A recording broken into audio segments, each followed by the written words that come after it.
Good morning and welcome to Coffee Conversations from the Coffee Shops. My name is Heidi Ellsworth, and we are here today to really talk about something that is on everyone's mind. Everyone is watching the news every single day, and that are global trends that are influencing us. With everything that is happening in the US and internationally, we wanted to bring experts in to really talk about what we should be looking at in the construction, in the roofing, metal industries to really think about how is this affecting us, from tariffs to immigration to new technologies and new products that are coming from us around the world. So before we get started on this great topic, I do have some housekeeping. Remember, this is being recorded and it will be available within 24 to 48 hours. And of course, the chat is open. This is all about all of you. We want the conversation. We want to know who you are, where you're from. I already see Sherry Miles in here. Good morning, Sherry. I'm so excited to have you all here this morning. So please, in the chat, just let us know who you are, where you're calling in from, and throughout the show, please ask questions, make comments, observations. We want to know what you're thinking, and we want to answer all of your questions. So let's get going. First of all, I would like to say a very big thank you to IB Roof Systems for their sponsorship, for their ideas, for everything they do for the industry. Thank you so much for being a part of this important topic. Okay, I am so happy once again to introduce someone who doesn't need an introduction that most of people know, and that is Trent Cotney. Trent, welcome to the show. Hey, it's great to be here. I'm always so excited to have you on here. Can you introduce yourself and tell us a little bit about your company? Sure. I'm Trent Cotney. I'm a partner and construction team leader at Adams and Reese. We're a 20 office law firm, about 400 lawyers, and work nationwide. I also serve as NRCA General Counsel and General Counsel to a variety of other roofing associations. Excellent. Thank you, Trent. As always, I'm excited for this conversation. It's going to be great. And we are also honored to have a first time guest, but not the last time. I have a really good feeling about that. And that is Denver Riggleman, who is a former congressman. I met at the Roofing Alliance. We are so excited to have you here. Welcome, Denver. Thanks for having me. Uh, I'm very excited. Please introduce yourself and tell us a little bit about you and your company. Yeah, sure. So Denver Riggleman, a former congressman from Virginia. My company right now is called Rig. However, we sort of rebranded based on AI automation. Individuals came to us, Heidi, asking for help, not only in insurance tech and health tech, but also in trades like roofing, on how to automate using the new forms of AI, but also data science. So all of a sudden, we become this sort of like over-the-shoulder troubleshooting company in AI, and have exploded a little bit. So now I get to be on here and learn from all you great people about roofing, and maybe impart a little knowledge globally about what's going on, or at least about what's going on maybe on the Hill or in AI automation. That is excellent. Thank you so much for being here. And you weren't able to attend a couple weeks ago, so I wanted to say thank you so much. We're so happy to have you today. This is great. Honored to be here, Heidi. Honored to be Uh, here. and of course, I am so happy to welcome back John Kenney. John, as always, I love having you on here. I mean, I'm telling you what, this panel right here, we're pretty excited. Can you introduce yourself and tell us a little bit about your company? Sure. Yeah, always excited to be on here, Heidi. It's always a great topics and panel to be a part of. I'm John Kenney. I've been 45-year plus veteran as a roofing contracting side. I'm now CEO of Cotney Consulting Group. I work with training and growth and operational issues throughout the roofing industry with contractors. The other thing that I do, we don't talk about enough, but I do work outside of the U.S. with like Canadian Roofing Contractors Association, the IFD over in Europe, and also in UK. It used to be the Institute of Roofing, who is now merged in with the Chartered Institute of Building Construction. So that's a lot of exciting things going there. And their whole focuses are on what we all talk about today, training and where the industry's going. So always looking forward to it. Yeah, I love it. I love it. I've been kind of following both you and Trent as you were getting involved in the UK. Of course, we're in Canada, so I know it's like it's fun to be able to see how things are done different, but how much we're the same all at the same time. So let's go ahead and get started. So, what we want to do today is we really want to talk about what's happening out there and how it's going to affect the roofing industry. Let's just be, and construction overall. So let's start high level with what we are seeing international with influences around the globe that really are starting to influence, yes, us in construction and roofing, but also us just as the USA. What are we seeing that are coming through there? So I'm going to start with Denver, and just some of the influences that you're seeing that really, as we're working internationally, I know you are doing a lot internationally. What are some of the things that we should be focused on? I think there seems to be internationally much more comfort with technology, right? When you're looking at what trades are doing. So, since everybody here has forgotten more about roofing than I know, right? So I'll stay with, what's going on right in China and some of those other countries. I'm very familiar with, Chinese IP and technology growth, and I'm looking at robots actually doing trades. So they're utilizing specific types of AI, but also data science and graph neural networks for those that are actually finishing sheetrock, putting up sheetrock, right? All the things that I used to do as a helper, right? Doing some of the that manual labor where they're actually joining the seams. So what's interesting to me is that there's an embrace of this technology internationally that sort of blows my mind, and I'm wondering how far we can go in the U.S. And when you look at the producers that we have of chip technology like NVIDIA, when you're looking at other types of chip technology like AMD, or you're looking at some of the new stuff that's going out that's not even large language models, right? This crazy stuff that's coming out of certain countries, but the US is leading in that. Talking to some roofers, it seemed like it was interesting. Some really are embracing technology. And even my cousins, I talked to them, right, who own one of the roofing technology, one of the roofing companies. Like, Denver, we don't know if we want to go this far on technology. We don't know if we trust it.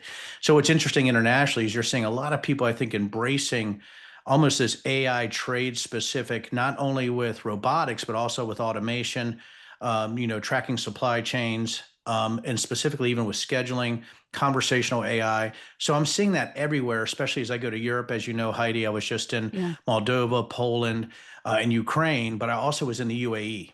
And when I was in Dubai and Abu Dhabi, I got to see some of these things also, and the way that they're doing construction is really technology and AI focused. So, for me, it's just sort of this exploding cantaloupe of technology that you see in robotics and automation based on this AI layer, but really based also on other technologies like graph neural networks and things like that. That is so interesting because um, I'm going to say 3 or 4 years ago, Trent, you had said with this labor shortage, what's going to fill the gap? Technology. In Denver, you're saying that's exactly what's happening on a global front. Trent, are you seeing some of those same trends? Yeah, absolutely. I think Denver's spot on. When you look overseas, there's really two trends that I think are kind of coming our way. One is historically Europe and other countries have always looked towards sustainable roof systems, for out of necessity, and both, just because they a lot of the roof systems, they gravitate towards the slate, the copper, the higher end roof systems on residential. And some of that I think is moving over to the States, but more importantly, we're starting to see a lot of automation, a lot of robots, heightened drone use that is originating in Europe, but also here in the States.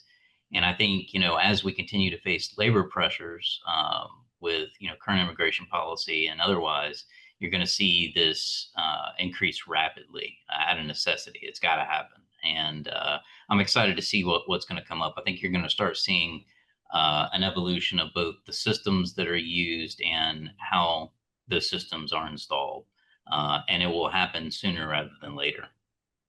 Yeah, that's and I was just at a conference and had a young man come up to me, and he had just started a robotics company, and he wanted to talk about what he's doing with robotics and how it's doing using AI. Really looking at that, so we're seeing it everywhere. John, what are some of the things you're seeing? In your conversations, obviously with the IFD and a lot of the folks out there. What are some of the influences that you think are going to start influencing the U.S.? Well, I think you got to look at it a couple ways to kind of wrap up what we've been talking about. I think as far as robotics goes in the construction industry, I would say 5 years ago we were probably behind. Definitely UK had some great leads out in Europe, but I think right now, from what I'm seeing, for robots that are able to do drywall bricking, the concrete industry has invested a lot. I'd say we're probably neck and neck, so I don't see a huge gap in that. AI has made a huge difference worldwide coming into robotics because you can actually control what's going to happen with the labor and movement and how things get done. But Trent brought up a great point on the sustainability difference. There's two major differences between globally and the United States mindset. First of all, roofing's been a global market for probably 40 years. When built-up roofing started to phase out and other single ply and technologies came in between the mid to late 70s into the 80s, we really became more of a global market as far as roofing goes. Not saying about trade overall. But the biggest issue is the mindsets. In Europe, absolutely, they're more for preservation and long-lasting roofs, where we all know, I don't care who you are in this industry, you know that in the United States, we are for getting things done, and it's not always a priority for developers and building owners to have long-lasting roofs. One of the big differences is I have this conversation a lot with people about when you do the history posts, well, why would roofs last longer then or they didn't last longer? And I'm like, well, even today, overall, the average roof nationally only lasts between 10 and 15 years before replacement. There's a lot of reasons for that. That's not that we're not building durable roofs on the manufacturing side, because honestly, the materials in the US and the materials throughout Europe are pretty much identical at this time and point. It's just the mindset of what the culture is at. And I don't know when we're going to move into the long lasting, well, I want a 50-year roof and I don't want to deal with it. I'm not sure we're anywhere near close to that. John, I want to dive into that just a little bit deeper because I've been seeing the same thing. I mean, back in my days working with Polyglass, who's a European company that came over, and obviously, our sponsors, IB Roof Systems, a U.S.-based company, but now part of Kingspan, who with Kingspan being just such an amazing international company and doing such great things. But I see some of the products, it seems like that there is some changes, when you're talking about sustainability, when you're talking about performance and durability. I'm hearing this a lot more. I know that it doesn't always translate into the field, but it seems like some of that is starting to gain ground. What are you seeing with some of those products that are coming from internationally? Yeah, I would say every product that has the possibility of being a 20, 30, 40, even a 50-year system's here. It's just a matter of the marketplace accepting it as a norm. Now, I'm not saying every roof put on in globally is a 50-year roof. That's not the case. But they look at sustainability in Europe. Everybody thinks of sustainability, how are we packaging it, how are eco-friendly.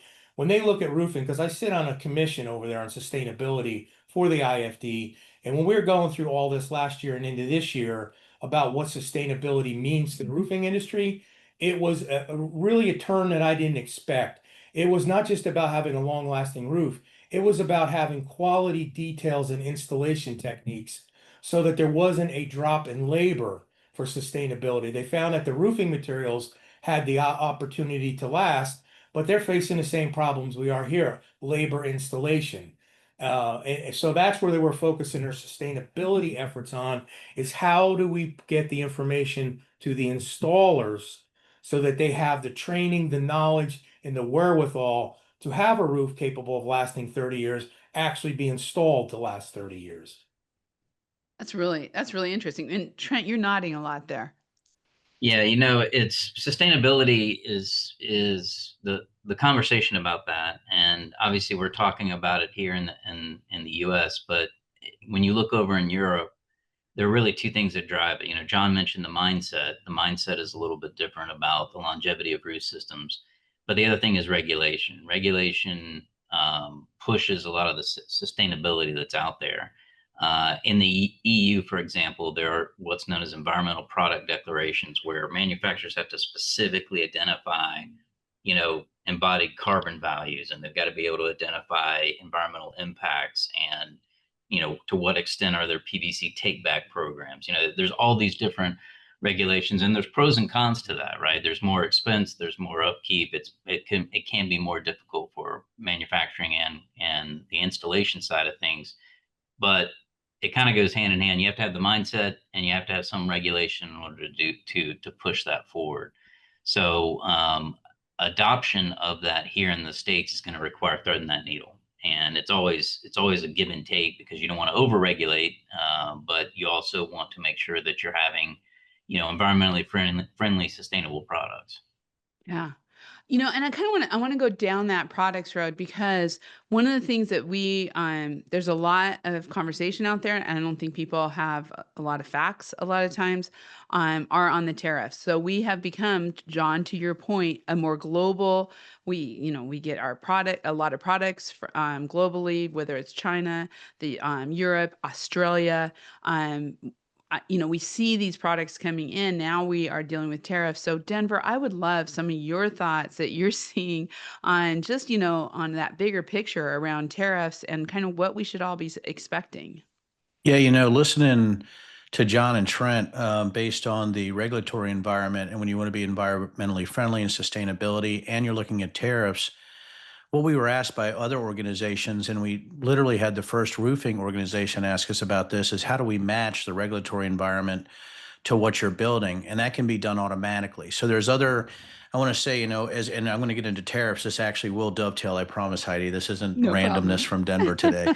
But when you're looking at what John and Trent said, the first thing I would want to do is codify. We can actually match it on an automation layer and say these are the best materials and best business practices for this specific community or this specific regulatory environment, and automatically defines the build case, right? Based on what you need and the efficiencies that could be built into that, based just on a voice command, right? I want to put in this specific type of roof for this. And these are the ideas we have on the AI automation layer. What you can do too is look at the tariffs. The tariffs are fairly arbitrary. Taken politically out of it, they are. And there's 193 countries in this, this globe that we have, more or less. And some people say 199 based on territorial definitions, but about 193. And when you look at the tariff letters that go out, or how that affects the raw material baseline, or how that affects supply chain, how that affects what you're paying for those materials, it is possible to almost be predictive. What is each specific gradation of tariffs? If it goes up 10%, how does that affect my bottom line cost? How do we actually match that to the regulatory environment? And how do we match that to our labor and our supply chain environment? Then actually, how do we build that into our scheduling? Can you completely Wow. automate that entire process and vertically integrate it? I think you can. We know we're doing it. The insurance fields are trying to do it now. When you're talking about insurance verification, claim adjudications, and you're looking at medical supply chains, right? And all that goes into sometimes prognosis. It's pretty insane how you can link all that together. I think the first companies in roofing that really embrace automation and they're willing to put in that front load, I think it's going to be pretty interesting. Now, I also think the first ones that do it, there's going to be some trial and error. And I think there's going to be some falling on our face, right, as we try to do this, right? There's risk to being a first mover too. So, when you're looking at tariffs, how do you absorb, right, those kind of costs when you have labor shortages, when you have supply chain challenges, right? How do you do that? And I think that for me is that fighting, right, at every level. I think in a government way or political way, you almost have to fight as a tradesperson on how that affects you and your labor. And then when you throw in immigration, or those labor challenges, my Lord, we in the military, a fur ball, right? How do you navigate that fur ball, right, as you're going into there? So, and that's why when I'm listening to John and Trent, learning every second, from them, even on this podcast, on this show, first thing I want to know is to define the problem areas and define all the data that you have for your specific company. And can we query all that data now? And then go and look and see how that all integrates. And I think with tariffs all the way to supply chain, all the way to sustainability, all the way to the regulatory environment, it'll be the companies that can first combine that all the way down to the scheduling layer and say, we already know all the factors as much as we can. We're ahead of the competition because we've used AI or we've used advanced technologies to automate, and we have somebody that's completely involved in looking at what's going on as far as tariffs and the political structure. So that's my bright idea for the day, right, is actually how can you integrate all of that? And with tariffs and the international issues that are constantly in flux, you can automatically ingest those changes and maybe look forward for your company better than other companies can. And that just wasn't available even a year ago or 2 years No. ago. Yeah, Not it's moving that fast. Well, you think November, what did ChatGPT came out November 20, two, but if you're looking further back, the machine learning explosion in the late 2000s, people are like, wait a minute, there was machine. Yeah. I mean, we're looking even as far back as 2001, there was a really robust machine learning environment in the DoD. Why? Well, I sort of ran it, right? When I went to the Pentagon and NSA after 9/11, I was put right into this bizarre program from this top secret Air Force acquisition activity that was looking at using machine learning to identify communication paths. And this is 2002. Wow. So now we're just seeing the big bloom 25 years, after really everybody's thinking this way, we're seeing this big bloom now. And I think who knows what's going to happen 25 years from now. But I think people need to get on that automation bus sooner rather than later. Wow, I love it. Okay, we do have a couple questions in here, and I want to make sure we get those in there. This is really interesting. First of all, I want to note Deb Maisel from NRCA, who we love. Good morning to NRCA's from Washington, D.C. office, and former Congressman Ribble staffer. Congress could use you both back here, Denver. So that's from Deb. And I think everybody agrees. In the Q&A, in the Q&A from Tim, thank you, Tim. Denver, do you see a use case between drone-based imaging for inspections, price quotes, and AI costing and job planning? Does that make sense? I think that's not just a use case. I believe that's where you have to go. I think, there with the companies that are out there, which as Heidi, my head exploded when people were telling me about the companies at the Roofing Alliance. I'm like, wait a minute, you guys already have this? This is great. Because I thought this was a great idea for me. What are you talking about? But I think you're right. Oh, you already have drone-based, estimates. What the heck's going on? This is great. Because, my whole thing was weaponizing drones from the early 2000s, and the DoD. And now we just measure roofs. Yeah, well, you say just measure roofs, but my goodness, I was talking to a group and I'm like, how do you can mitigate so many safety issues, right, with those type of estimates, but why do you even need somebody on site? And this is a question for roofers. I'm not saying this like I already know the answer. Okay, this is not a rhetorical question, but can you do it to where when you go from, if you're looking at thermals, if you're looking at infrared, if you're looking at things that we're using in the battle space now, which I'm pretty familiar with, can you actually have a drone do the entire estimate, actually port that back, right? Gen it up. You already have your email list. You already have that actually loaded for that specific individual, where you can actually take a human almost out of the loop. You're going to have a QC function with a human, right? You can't completely take humans out of the loop, because even though people are like, oh, it's AI, it's actually DI, it's dumb intelligence sometimes. So I think what you're looking at is that use case can be built. The first thing you have to do for that question, though, is you have to identify all the data you have on hand and where your gaps are in the data to make that happen. So the first thing that you're going to do is discovery on all your data. So we were at the company yesterday, and I'm like, hey, is your data all in one place in one server? How do you actually do it? And they're like, well, hell no, Den. We got data everywhere in paper and PDFs. I was like, I thought so. So yeah, it was a leading question for me. So once we know where all that data is and we OCR it, use optical character recognition, we can put it in an AI payload. We can see what data you have, and then we can map out your exact use cases. So I think a lot of companies are going to do it. I'm not saying we're completely special, but the thing that we are special at is the type of AI we have. So that question is very pertinent, as I think we can do a soup to nuts. What if somebody wanted to do this sort of practice thing? And I'm sure, John and Trent are going to know more of the gaps. I mean, John and Trent, opened my mind during our practice, right? When I was talking about standardization of language, if you do training apps, right? And roofing. So I think it's learning from the experts and then applying that to an automation layer, and then doing the use case from soup to nuts after you discover all the data. But that question, I think that's where you have to go. I think that's where it's going to go. Yeah. I think it's interesting. I want to because I want to bring this back, because this is what is happening globally. And obviously we're one of the leaders, but we also are seeing this happen globally. But one of the things I want to kind of talk a little bit about is that global influence of equipment, of machinery, and how it is becoming, AI. It's incorporating things. So John, I'm thinking about Leicester. I'm thinking about all the metal forming, equipment that comes from Europe. We have equipment coming from all over the globe into the US. And so how is the technology advancing so that, as we're consuming that, but also how are some of the tariffs and different things like that affecting our ability to get that equipment too? Your thoughts? Well, the definitely the European manufacturers, like you said, Leicester and metal forming equipment's been coming from Germany for decades. And I think a lot of your bigger manufacturers, when I talk to them, a lot of their plant floor equipment that produces things also has a lot of roots and ties back in there. Honestly, that's a hard question to answer about how tariffs are affecting that because the tariff mindset just changes a lot from what at least what I see. But regardless, if any tariff, whether it's 5 or 10%, 20%, it doesn't matter what it is. If a tariff's on anything, the price is going up. It's as simple as that. So if it's a 10% tariff on equipment coming in from Europe, then equipment's going to cost 10% more than it did prior to the tariff.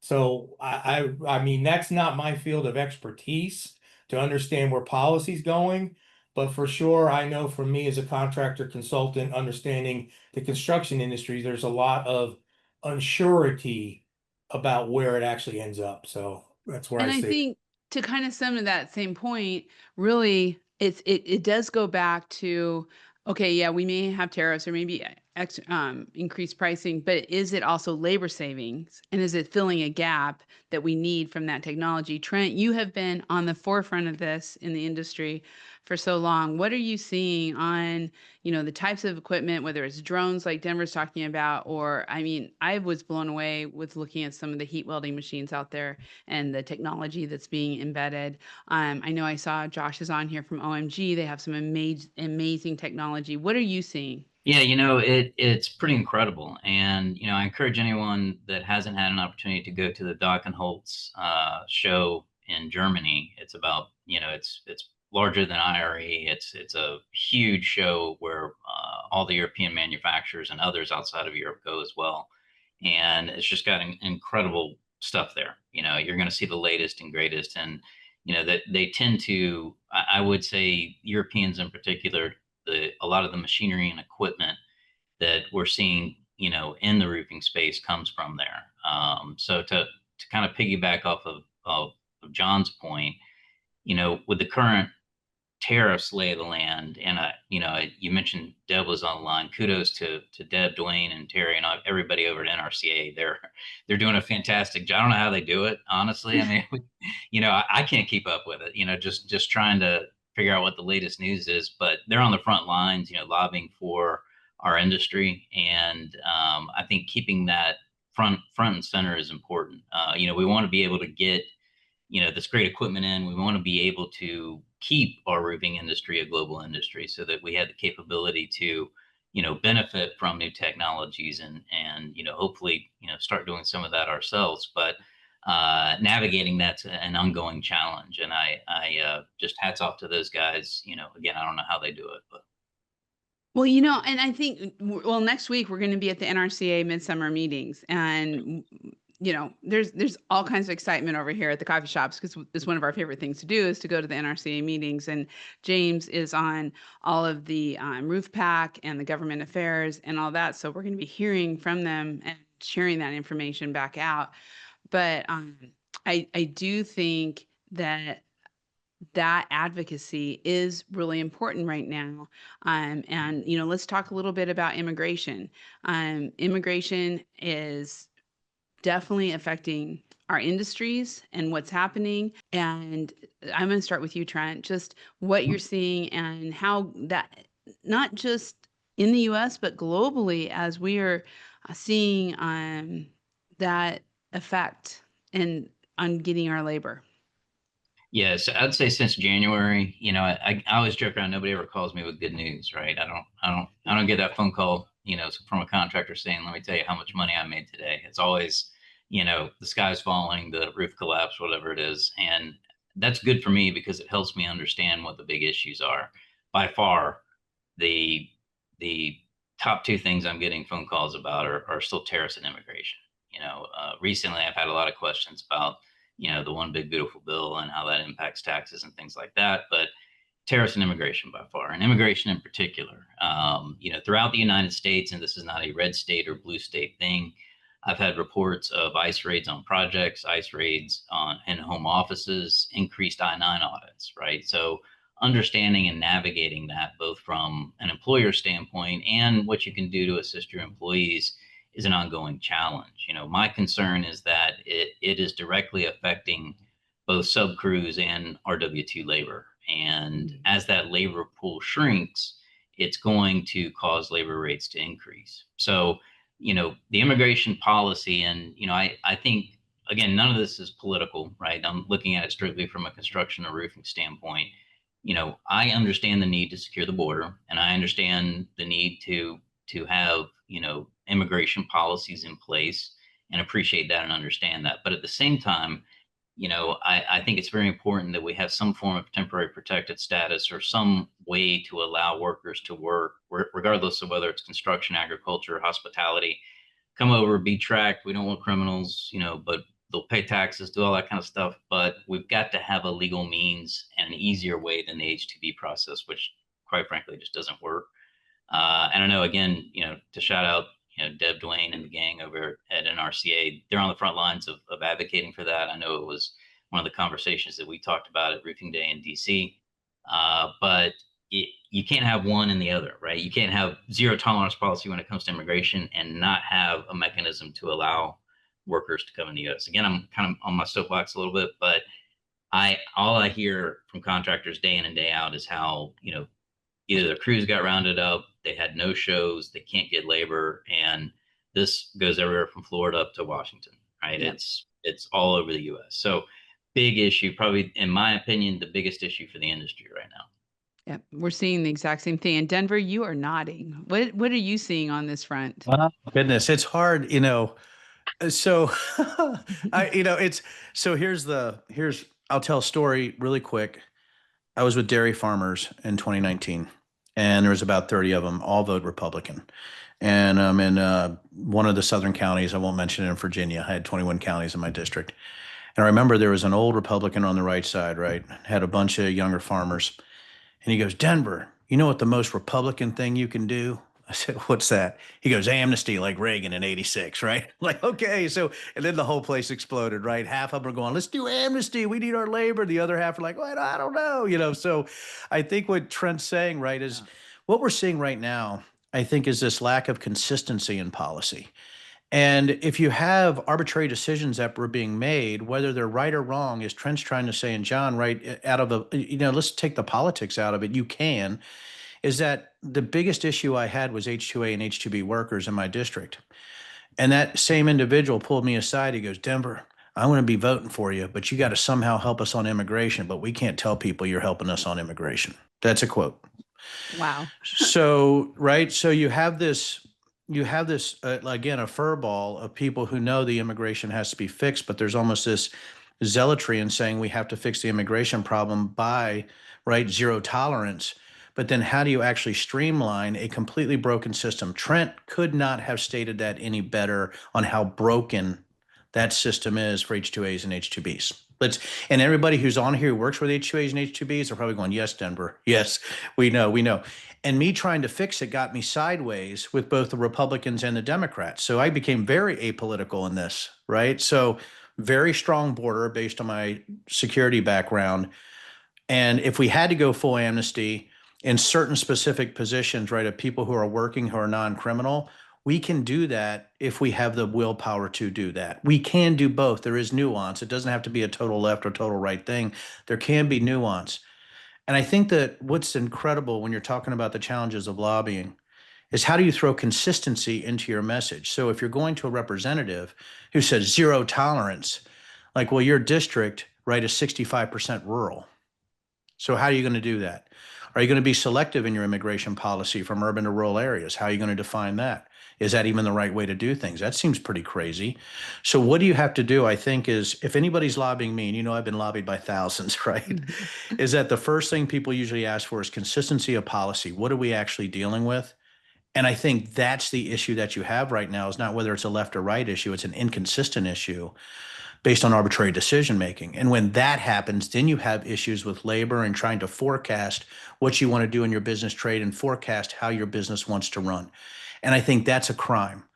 I don't ever think you should have government getting in the way based on inconsistency. There should be consistency of policy that can balance strong internal security with a very robust legal immigration policy that allows for labor in these specific types of trades. We can do both, but once you get into tribalism and the political side of it, it makes it very difficult. And here I am, right? People ask me to run on the Democratic and Republican side, which is the most bizarre thing you can imagine. And I think a lot of it has to do with what is the consistency of policy that the roofing lobbying can ask for and say, listen, just tell us what's up. And I think that's the toughest thing today.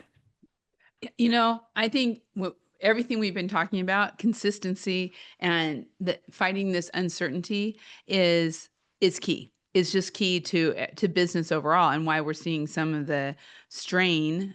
John, you and I were talking about this earlier. The strain on the economy that's going on is being forced by that uncertainty and lack of consistency. It's 100%. I do want to say I'm so happy. Reed, hello. Reed Ribble is Oh, on Reed's today. on. Yeah. My good friend. Special shout out to the cast today. Great topic and wonderful to see and hear from my friend Rep Riggleman. Thank you. So glad to have you on here. Okay.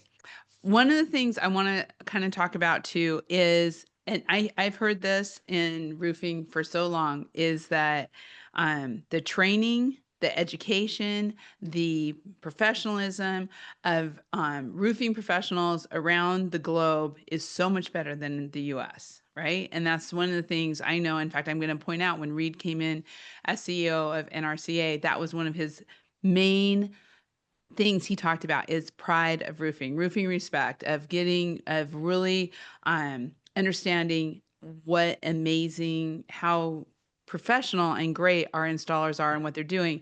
In Europe, John, we see master craftsmen, master roofers. I mean, it's just talk a little bit about that influence and how we've been working on getting that kind of some of their concepts into the US.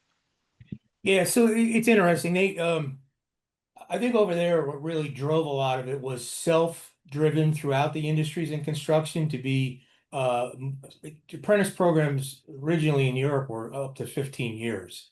Now they've gotten away from that because that's a long time to be apprentice. They're looking at the same 2 to 3 year programs that we look at over here. But you can't go and work in a lot of these countries over there unless you go through these regulated programs and get your cards for whatever your different levels of experience are. Now that's basically going back to we talked about regulation and why it's needed.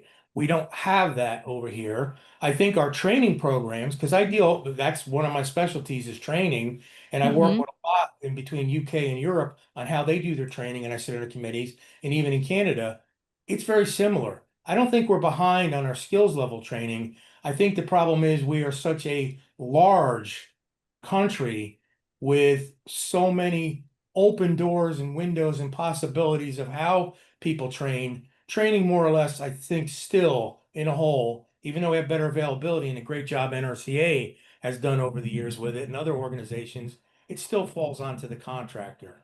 The difference is in Europe, it falls onto the schools and the techs, and you have to go through that, and it's not onto the contractor's back. I think that's the biggest single difference between the two areas. Yeah, we're seeing this. I mean, we were just at Skills USA a couple weeks ago, and it was so awesome to see thousands of vocational students there competing, and we had over 21 competitors on commercial roofing. But I think that training and really getting that in there, Trent, you were nodding. What are you seeing as some of the global effects that are coming in on how we train apprenticeship programs, that next generation? Yeah, John kind of put it great where the apprenticeship program in Europe is a lot more robust than it is here in the States as it relates to roofing and all trades. But I think you're starting to see a sea change in the mindset of how we look at trades here in the United States. For the longest time, VOTEC was gone. You had to go to college. That was the only way to go. But you're starting to see that change a little bit. One of and I think some of the regulations and other things that are out there are kind of pushing that way as well. And the recent bill that passed, if I remember correctly, both the Section 529 that you would typically use for college and Pell Grants, you can now use it for short-term training or credentialing, some of which I'm assuming can be used for for VOTEC type stuff. Obviously I defer to the experts, Deb and gang on that, but I think that the mindset is changing, and I think people are starting to be proud again to be laborers, to be in a trade, to be a contractor.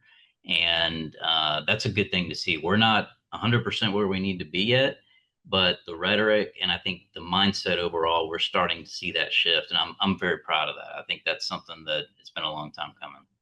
I think it's so true. And Deb does say, yes, that is accurate. Expanded 529 and Pell grants for trade programs. We've been talking about that for a long time at Roofing Day, so that's really exciting. I think one of the things that I'm seeing a lot with the youth, and I'm kind of circling back around, but when we're looking for that next generation to get involved, there is a huge interest in technology. I mean, we saw that at the Skills USA, how much tech is there, AI. I mean, all of this is, the kids are learning how to do this and how to apply it within the trades and within the vocations. So Denver, I'm going to bring that AI back to you when we're talking about training, and also just looking at the future, right? If we have all of these machines that you talked about at the very beginning that are coming globally into us, and all of the technology, someone's got to put the roof on, but they're going to be putting the roof on using a lot more technology. So that training is going to have to change a little bit. I wonder if there's going to be a robotics roofing coordinator before you know it, right? Where you have 6 robots climbing on there with one guy with a controller. When one of the robots gets crazy and starts jumping up and down, you could just shut it off like bad robot.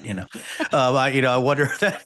I wonder, if we're doing to have the bad robot thing that's going to happen with coordination. But when you talk about what's going to happen, is that I think if you really, for me, my daughter, she got her master's in game design and virtual reality. Wow. I mean, when that master's was not available when I was coming up, right? That was not available, right? Maybe an Atari operator, right? When I was coming up. So I think it's gonna become more hands-free. I think it's gonna become natural language queryable. And I think what you're gonna see are apps, right? Where the whole training is right on this phone based on how do you put in a ridge vent. Now people are like laughing, Denver, there's 4,700 different types of ridge vents. I knew John would tell you.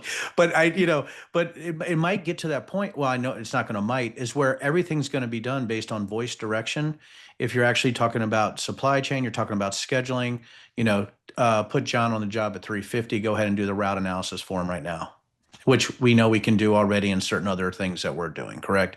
So I think you're going to go into a hands-free world. And I think that's really going to attract young people, right? Where they're like, hey, everything can be done on an app or on my phone, right? I don't have to talk to John on the telephone. I don't actually have to talk. I remember my daughter even said there's some kids who won't talk on the phone now. They will only text, and they only will talk on the phone if they get permission through a text. I mean, it's insane to me.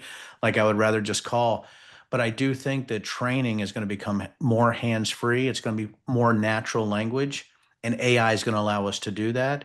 But also when you get into quantum computing, which is going to come next, and you're going to get into quantum intelligence, you're going to see where it's actually sort of predictive, where you have to go in the next job. It's already going to tell you when the next scheduled maintenance is going to be. It's going to tell you how it actually applies to the warranty. It can actually tell you what the sustainability issues is and the regulatory issues and what you definitely have to do to pass inspection.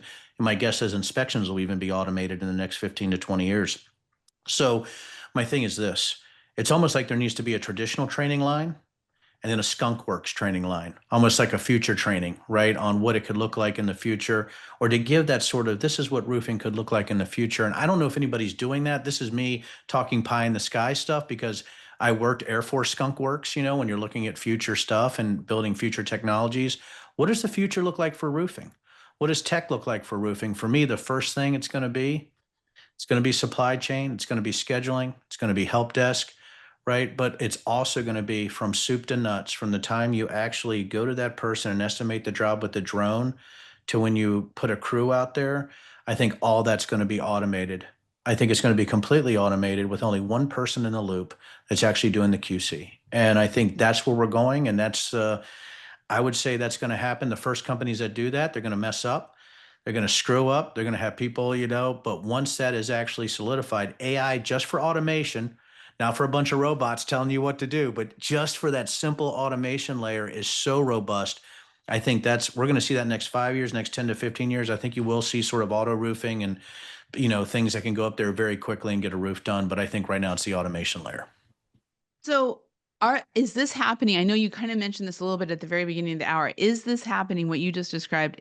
Are you seeing this happening in other countries?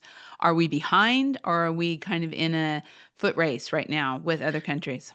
I think, I don't have John and Trent's knowledge on sort of what's going on globally as far as training and things like that. But do know when you go to the UAE, the automation skill set and what they're doing is so far beyond so many different areas of our country. But the UAE only has 13 million people. We have 340 million people. Yeah. So I think it's going to be very specific to the company and how far they want to go with using their overhead and R&D funds and their margins. There, you have a lot more consistency of policy. Now, it's also an absolute dictatorship, the UAE. So there is going to be consistency of policy for an absolute dictatorship. But what I'm saying, though, in the US, I think it's the first companies in the state-specific legislatures who model for consistency or lobby for consistency in policy, and they can somehow simultaneously invest in technology. What I'm seeing overseas is so crazy. It's so forward thinking. And as you guys know, there's a lot of Chinese tech in the United Arab Emirates. It almost is mind boggling. And I do think there's certain areas of the United States that are very far behind and almost afraid to embrace that tech, but it's how they find that investment line to look at increasing their margins in the future by taking the hit now. And that's a very tough decision at the business level. I would not want to make it. I'm doing it for my company, but we are seeing this, and that is what we are going to do, is to push forward with R&D on the AI automation layers for trades like roofing, but also for insurance tech and things like that. So yes, it is forward thinking in other areas, but as I think John or Trent pointed out, our population size makes it much more difficult, especially with 50 different states with 50 different regulatory environments. That's it. Trent, as contractors are listening to this today, and then I have a question. I'm going to ask Josh. I'm going to ask your question next. But as contractors are listening to this today, or manufacturers, distributors, and they want to start, they want to look at the UAE, they want to look at Europe, they want to look at China and see some of the products, the technologies, those types of influences they can start incorporating into their business to be forward thinking and to be in front of it. What kind of risks are there legally? What should they be kind of thinking about, and what are some of the risks involved? Yeah. So anytime you're adopting any kind of new technology, there's always risk associated with that, right? There could be huge reward, but there's also risk. And, it's interesting and listen to what, Denver was talking about. There's a book that I always remember. I think it's called The Technological Society. It was written back in the 50s. And in this book, they talk about how technology will outpace our ability to control it.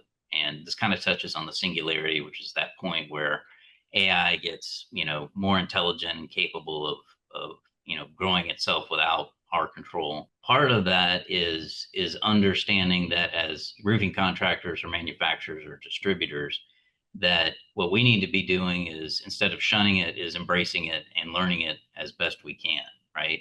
And one of the things that, regardless of whether, I remember when drones came out and drones first started to be using, making sure that you talked about things about, placing drones in a separate company for liability purposes and having disclaimers and making sure that your operators are FAA approved and there's all these, standard operating procedures and additional rules and regulations that need to be done. With regard to AI, one of the things that we're doing even now is making sure that, employee manuals contain an AI policy, so that it's very clear that you're covering things like,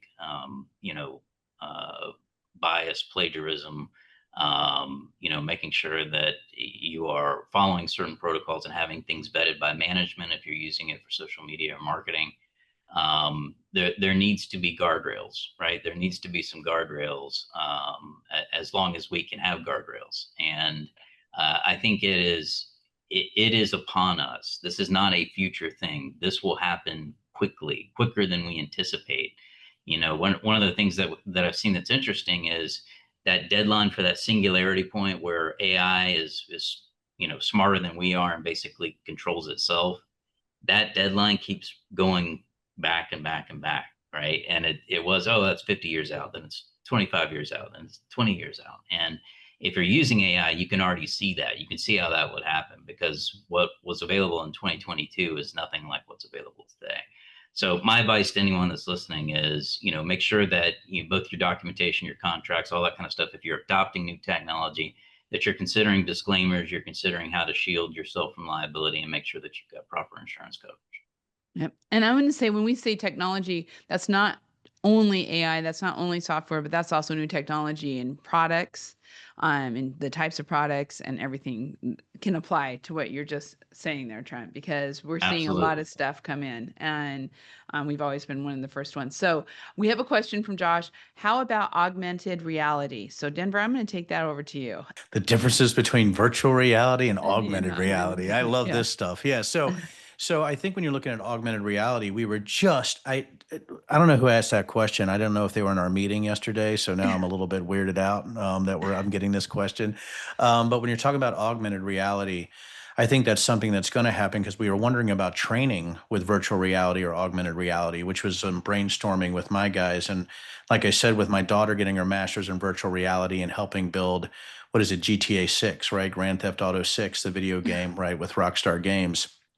You're wondering now, with augmented reality and virtual reality, can you do the training in a virtual way and then send somebody to a roof with augmented reality, where where it's automatically looking at what the length of the roof is, what you're going to need, right? It's giving you specifics that you're probably, if you have to look through a sheet. Now, again, I'm not a roofer, right? But what do you need while you're up there, right? And what is the safety of augmented reality with depth perception and things like that, right? But if you're using augmented reality, you have this amazing ability to do things. And as you know, augmented reality with facial recognition is already very robust. We can do identity resolution. If I'm walking down the street and I see you, Heidi, with an augmented reality glass, I actually can know who you are. I can access 4 or 5 different identity resolution databases, from cheap to expensive. I have your address, every email you've ever had, every phone number you've ever had. This is true. Guys, I know of which I speak, because there's nobody on here that I can't find your address in 3 minutes. Nobody. Wow. So I have you, right? And so, I mean, it's just that, depending on what databases you subscribe to, right? You guys know you can go to automatic white pages and stuff like that.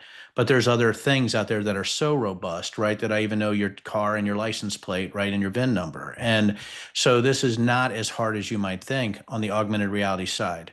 So I think that's where we're going. I think that's where you have to go for speed and efficiencies.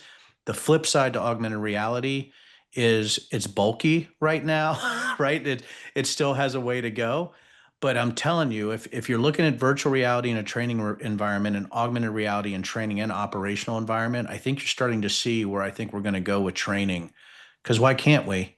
I was just training in virtual reality, shooting down Russian drones in a basement, right, using virtual reality and augmented reality goggles. So Wow. I guess what I'm saying is that's a great question. That is where it's going. And I think it's something that I would say in the next few years, I think we're not even going to be asking the questions about the value of augmented reality. It sounds like a future coffee conversations to me, right there. Yeah, it could be.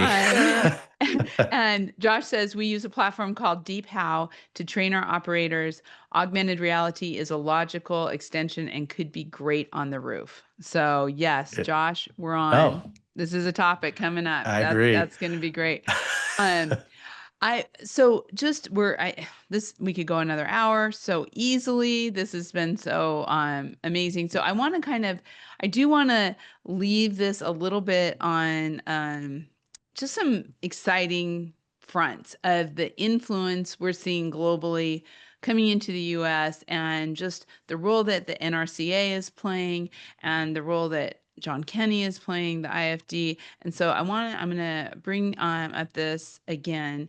And John, I just want to talk a little bit about, first of all, we said it a couple times, and I don't know if people know, but what is the IFD and what have you been seeing? I'm showing pictures here from the Young Roofers competition, where the U.S. participated for the first time last fall. The coffee shops were there. We were very excited about that. And these are young people from across the globe, China, everyone. So tell us a little bit about that, John. Yeah, so IFD, to make it simple, to put it in English translation, is the International Federation of Roofing. Okay, Yeah. that's what it turns out. In Germany, where they're based out of, roofers are known as Dachdeckers, and you can see by one of the photos there, they have the outfit on. That's almost like, as Trent's always said on other ones, you're a rock star. You're at the head of your industry. But what the IFD's purpose, besides the training and the things they work on, you think we have regulatory issues in the United States. There is no single governing body throughout all, because it's not only Europe. South Africa's a member. You got China, you got India. They're all members of the IFD, participating countries. Russia was prior to the Ukraine war. So the IFD's mission is, and I've worked on a lot of these commissions, is to get a quality recommendation control across all the regulations. Like in Hungary, you do it one way, UK has another way. How do we take all of the different methods of installation for roofing across all the 20 some plus member countries and come out with a standardization of quality installation and guidance? That's really like a main mission of what they've been working on over the last few years. And what you're seeing here is the other part of their main mission, which is the training aspect of it. And they have competitions. USA was a big participant this year in the competition, and it's from all over the world. They're sending teams out. And this is the roofing Olympics. That's the easiest way I could put it. There's no other way of putting it, but this is the roofing Olympics. So I think there's a lot to learn and take from this to bring over even, and I'm starting to see it come across and working more like NRCA. What do they do? They're there to get the standardizations and the guidance and the quality controls, because we really can't control the individual regulations, right? Florida, where I sit now, is a highly regulated licensed state, NOAs and Florida product approvals, and you got to do it away. I go to other states and work with contractors, and there's pretty much zero regulation. But what is still the goal? You don't hear them say, well, we don't care. They want to know how to do it on a quality basis. So I think that's the most important takeaway. I I agree. I agree. And I want to point out that when we're looking at this IFD competition, the young roofing professionals from the US went over to compete, and they were competing with different products. They were competing with, it wasn't TPO, it was FPO. They had different types of products that they had to learn. And so these type of activities, and I just want to give a huge shout out to the NRCA for supporting this, and for really the global committee to making all this happen. I want to say K-Post Roofing, Global, and Durable Slate all were huge and sent teams over there. But this is the kind of stuff, John, to your point, that as they're training and as we're bringing, they're not only just bringing training and learning how to do it together and then bringing it back, like you said, but they're also bringing new products, new ideas. And so this collaboration is probably more important than ever. Peggy, thank you. She said this was a great event. Thank you for the speakers on Roofers Coffee Shop. So that was excellent. Thank you all. I know this has just gone so fast and been so great. So if you want more information on all of this, especially on the IFD and what is happening there, please you can find that all on Roofers Coffee Shop. You can also find it through the NRCA.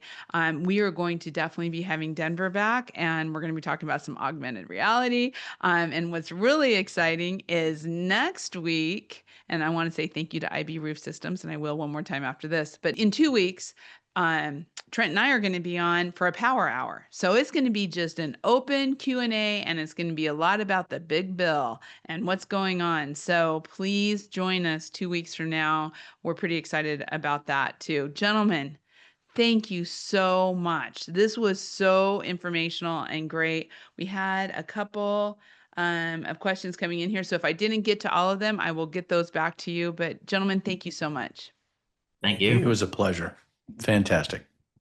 Thank you. Thank you all. And thank you, Sherry. I saw your hand was raised. If you have a question, let me know. You guys, this is just so great. We will be seeing you all in 2 weeks with Trent and I on Coffee Conversations. Thank you and have a great day.